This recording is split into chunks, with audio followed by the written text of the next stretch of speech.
Dune Awakening. Is it single player or multiplayer? Which is it? Because we see a lot of people playing the game solo, but yet it says in the marketing that it's multiplayer survival. If it's multiplayer survival, do I have to play with other players? Am I forced to group? Now, I've done a lot of videos already on the solo aspect of the game, but in today's video, I kind of want to dive into a little bit more of the nuance of this because despite the fact that I've recorded, a dozen or so videos focusing on the solo side of the game and the fact that my entire journey has been solo and you can solo 100% of the story of the game, we still see questions from people going, can I solo this? Is it worth buying as a single player game? Is it worth playing if I'm going to be by myself? Do I have to group with other people? What are these multiplayer aspects of the game? If you have already played like other MMOs or co-op games or multiplayer games of this variety, what I'm about to talk about is probably old news. You don't have to stick around if you don't want to, but if you love Dune and my perspective, awesome. Love to have you here. But if you're someone who's new, of which we have seen quite a few people, this video is for you. So, Dune Awakening is a game that is set in a multiplayer live service platform. What that means is that everything you do in this game can be done with other players, but you don't have to if you don't want to for the vast majority of the game. I'm going to speak more on that throughout this video. Specifically, the story of the game, which is the journey system over here, which runs you through all of the quests of the game. You have all the story quests here. You have all of the contracts and class quests and so on and so forth. All of those things can be done by yourself. You don't need another player to do those things at all. Base building, you don't need anybody at all to do this. We can take a look at the base that I have built. It is a massive, massive structure. I have been working on this throughout my entire gameplay sessions, which I have a lot of hours in this game. But I have done all of this base build by myself. I have this ornithopter here, which is my scout ornithopter. I have an assault ornithopter, which is for hauling my friends around. And downstairs, I have a bunch of machines to craft different things. And then back around the corner, we have my bike right here. And then over here, we have my buggy. And then down south, way down south by Anvil Station, I have a second base. Way down here, I have a second base where I have another bike and another buggy because I spent a lot of time there. Probably the first 50 hours of gameplay, 60 hours of gameplay or so was down there before I ever started building this second base. So I have done all of this solo. I'm probably getting close to 300 hours in the game right now. I don't actually know for sure, but I know we are getting up there in terms of hours counted. And I have played, I would say 99% of that gameplay has been solo. Now, today was a perfect example. We went on stream and we went into the far northern sections of the deep desert and we did a group with our guild, myself and 3 other people. And we took my assault ornithopter out. I drove and our 3 guild members hopped in, co-pilot, passengers, and we went and did a couple of deep desert testing stations.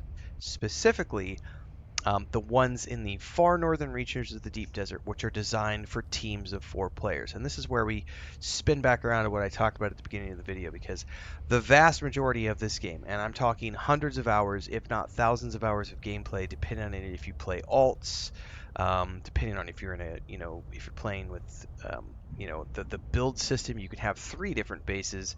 I only have 2. So you could spend a lot of time doing base builds. You could spend a lot of time doing alts, getting your various factions maxed out. There's a 3rd faction coming down the pipeline. You can get involved in the lands red, all of these other activities. At no point in time do you ever have to do things with a group. But there are a couple of things in the game that are geared towards groups. And that's the content that's all at the very, very, very, very, very end of the game. After you've finished all the storyline, after you've built your bases, after you've gone through Tier 1, Tier 2, Tier 3, Tier 4, Tier 5, and the bottom half of the deep desert, which is the entry level of tier 6, after you've gone through all of that, which represents, I would argue, between 2 and 300 hours of content, there is the deepest parts of the deep desert, the northern half. And that northern half is mostly designed for groups of players.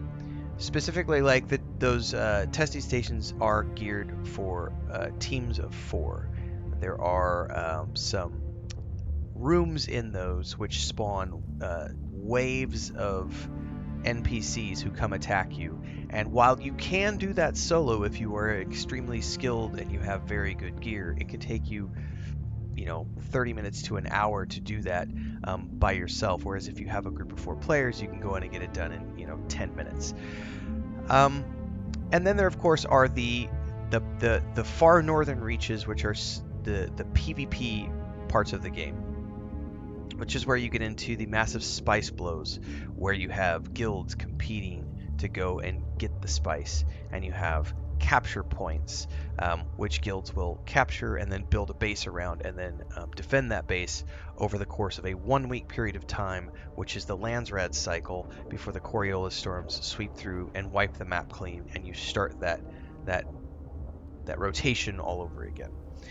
Um, Everything up until the very end of the game can be done solo. It can also be done with a group. And I touched on this in my previous game. Someone asked the question about, can you play Dune Awakening as a single player game? And I answered that in a video. I think that was one of the videos we did a few days ago, actually. And in that video, one of the things I said was that, as an example, this base build has taken me, I've lost count of how many hours. I think we're over 30 hours into this base build at this point. It's being tracked in its own base building video series here on YouTube. But I know we're up over 40 episodes. And all of that has been done by me, by myself. And that has been a ton of going out and literally driving my buggy up here through the northern. If you look towards that, I'm going to crawl up here. Quick commercial break, everyone, to celebrate and give thanks to all of these amazing people who keep me on the air full time. Really appreciate the support. All you got to do is join as a member. You get access to private videos. You can also do super thanks on any upload or super chats and stickers on any live stream or premiere you see. And beyond that, don't forget we're multi-streaming over on Twitch now, so you can support over there as well. Thanks so much to everybody. Let's get back to the video at hand. Um, anyway, if you look towards that pinnacle right there, going and driving up through that canyon and mining aluminium and basalt to bring that back into process and to mine granite and all the things that I've needed to build this base. That is all stuff that I have done entirely by myself. And there are dozens of hours spent working on those things. And if you count all the time that I've spent, gathering the materials to make my ornithopters and my mining buggies and everything else, my water cisterns and all of these storage chests and everything that's in those storage chests and all the stuff that's down here in terms of the facilities that I've built, the wind turbines that are up there on top, which drive the power to this facility, the water turbines which drive water to my cisterns, like all of that stuff I built by myself.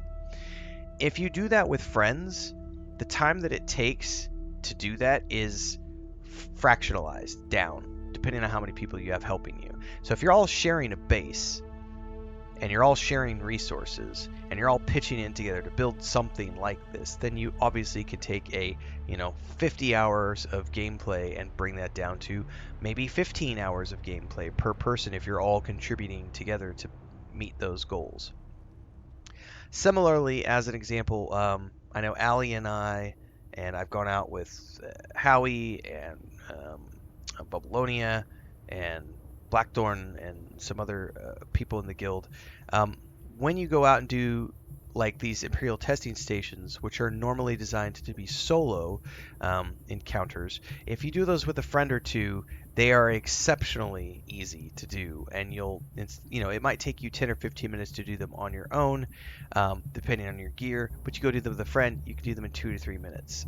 It's very quick to go in and kill the 10 or 15 mobs that are in there when you have friends with you. So much like Lord of the Rings Online or Star Wars: The Republic or Elder Scrolls Online or Guild Wars 1 or 2 or EverQuest 1 or 2 or insert live service MMO survival game in Shrouded, V Rising, Minecraft, Valheim, all those other games. Um, this is a game that can be played solo, but it can also be played with your friends. But at no point in time is it mandatory that you group with other people. The multiplayer in this game just refers to the fact that it is a multiplayer game in that there are many, many people playing it together.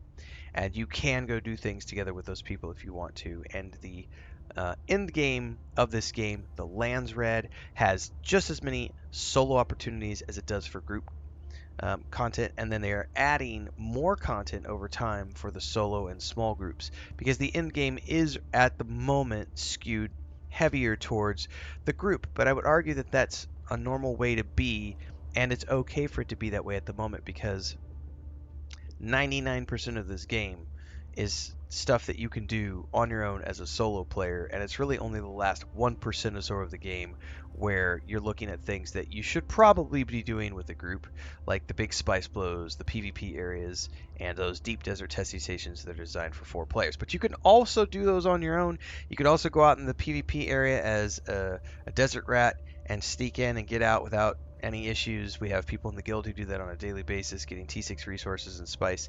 So it just depends on how risky you want to be. But there's lots of ways to play this game, and there's lots of things to do. So don't let the multiplayer tag deter you or put fear into you. If you've never played one of these types of games before, don't worry. You can play it just as you've played all the other games you've ever played in your life. It's just that there's this optional layer there that if you want to go take advantage of, you can. If you want to know more, check out the Dune Awakening playlist down below, and I am live every single day at around 4:35 a.m. Central on YouTube and Twitch. So hopefully we'll see you in the next one. Until then, stay safe.